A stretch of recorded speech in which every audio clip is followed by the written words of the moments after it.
আসসালামু আলাইকুম প্রিয় ষষ্ঠ শ্রেণীর শিক্ষার্থীরা। আজকের ক্লাসে আমরা অনুশীলনী 2.1 এর 1 নম্বরের সমাধানগুলো করব।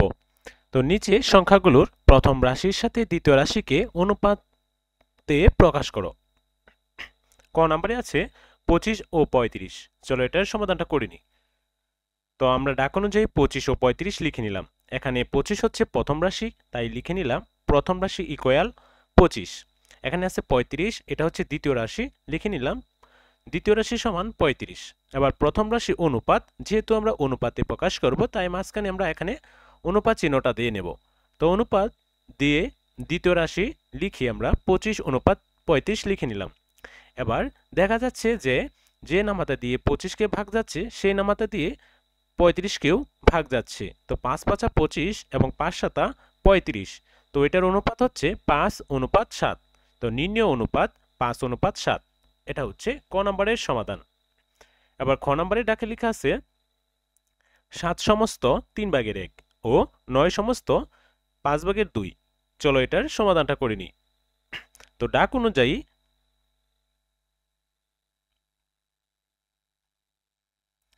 খ নাম্বারটা আমরা ডাক অনুযায়ী লিখে নিলাম। নেওয়ার পর প্রথম রাশি 7 সমস্ত 3 ভাগের 1কে সমস্তটা ভাঙিয়ে নিলাম। 3 দিয়ে 7কে গুণ দিলাম, 3 7 21 আর 1 যোগ করে দিলাম। তাহলে উপরে আমরা 22 লিখে নিব, আর নিচে হর 3 ছিল 3 লিখে নিলাম। দ্বিতীয় রাশি 9 সমস্ত 5 ভাগের 2, বা 5 দিয়ে 9কে যদি গুণ করি 5 নং 45, আবার 45-এর সাথে 2 যোগ করে দিলে 47 পাবো। নিচে হচ্ছে 5। তো এবার প্রথম রাশি 3 ভাগের 22 এবং অনুপাত দ্বিতীয় রাশি 5 ভাগের 47। তো এটাকে যদি আমরা উভয় পক্ষে যদি আমরা 15 দ্বারা গুণ করি নিই, মানে 3 এবং 5 এর যদি আমরা লসাগু করে ফেলি তাহলে হবে 15। এবার ইনটু 15 দ্বারা যদি আমরা ভাগ করে নিই, 3 দিয়ে 15কে যদি ভাগ করি তাহলে হবে 3 5 15, আর এখানে 5 হবে। 5 দিয়ে 22কে যদি আমরা গুণ করে নিই তাহলে হবে 110। এখানে দেখো এই যে 22 দিয়ে 5কে গুণ করে নিলাম, এখানে হয়েছে 110। অনুপাত 5 দিয়ে যদি 15কে ভাগ করি আমরা তাহলে এখানে পাবো 3।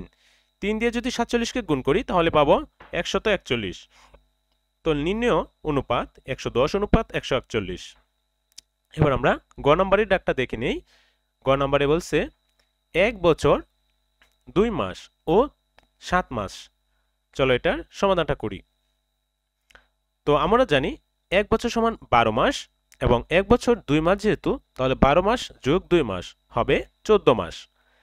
এখানে প্রথম রাশি 1 বছর 2 মাস বা 14 মাস, দ্বিতীয় রাশি 7 মাস। তো এখানে প্রথম রাশি এবং অনুপাত দ্বিতীয় রাশি আমরা অনুপাত দিয়ে লিখে নিলাম। তো অনুপাত দিয়ে লিখলে দেখা যাচ্ছে 14 এবং 7কে 2 এর নাম্বারতে দিয়ে কাটাকাটি করতে পারতেছি, কারণ 7 দুগুণে 14 আর 7 কে 7। এখানে 7 এর নাম্বারতে দিয়ে যদি 2 কাটাকাটি করি তাহলে 2 হবে, অনুপাত 1 হবে। তো এখানে লেখা আছে উভয় রাশিকে 7 দ্বারা ভাগ করে নির্ণয় অনুপাত 2 অনুপাত 1।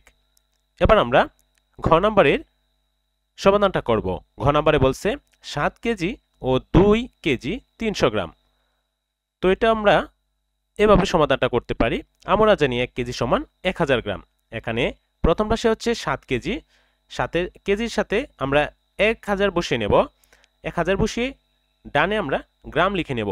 7 দিয়ে 1000কে গুণ করলে 7000 গ্রাম। দ্বিতীয় রাশি 2 কেজি 300 গ্রাম। 2 ইন্টু 1 কেজি যেহেতু 1000 গ্রাম, তাই 2 দিয়ে গুণ করে নেব, আর পাশেই গ্রাম গ্রাম লিখে নেব ডান পাশে, প্লাস 300 গ্রাম। এবার যেহেতু দেখা যাচ্ছে গ্রাম এবং এখানেও গ্রাম, তাই গ্রামগুলো আমরা যোগ করে নেব। 2000 গ্রাম যোগ 300 গ্রাম হবে 2300 গ্রাম। এবার আমরা প্রথম রাশি এবং দ্বিতীয় রাশি অনুপাত আকারে লিখে নেব। প্রথম রাশি অনুপাত দ্বিতীয় রাশি 7000 অনুপাত 2300। এবার 1000 দিয়ে যদি ভাগ দেই তাহলে এখানে হবে 70, আর এখানে হবে 23। উভয় রাশিকে 100 দ্বারা ভাগ করি। নির্ণয় অনুপাত 70 অনুপাত 23। এটা হচ্ছে ঘ নম্বরের সমাধান। ও নম্বরটাকে লিখছে 2 টাকা 40 পয়সা। তো এটা সমাধানটা আমরা এভাবে করতে পারি। আমরা জানি 1 টাকা সমান 100 পয়সা। এখানে প্রথম রাশি সমান 2 টাকা, টাকাকে আমরা পয়সায় কনভার্ট যদি করি তাহলে 100 দ্বারা 2 কে গুণ করে নেব, তাহলে হবে 200 পয়সা। দ্বিতীয় রাশি 40 পয়সা। প্রথম রাশি অনুপাত দ্বিতীয় রাশি 200 অনুপাত 40। তো এবং 200 এবং 40কে যদি আমরা 40 দ্বারা ভাগ করি তাহলে 4×50 5×50 5×40 হবে 200 এবং 40কে 40 1 দিয়ে ভাগ যাবে। তো 5:1 নির্ণয় অনুপাত 5:1 আমরা লিখতে পারি। এই ছিল একের 5টি অঙ্কের সমাধান। তো আশা করি সম্পূর্ণ অঙ্কের সমাধানটি তোমরা বুঝতে পেরেছ। প্রিয় শিক্ষার্থীরা, পরবর্তী ক্লাসে 2 থেকে শুরু করব। পরবর্তী ক্লাসের আমন্ত্রণ জানিয়ে আজকের ক্লাসটি এখানেই শেষ করলাম। সবাই ভালো থাকো, সুস্থ থাকো। আল্লাহ হাফেজ।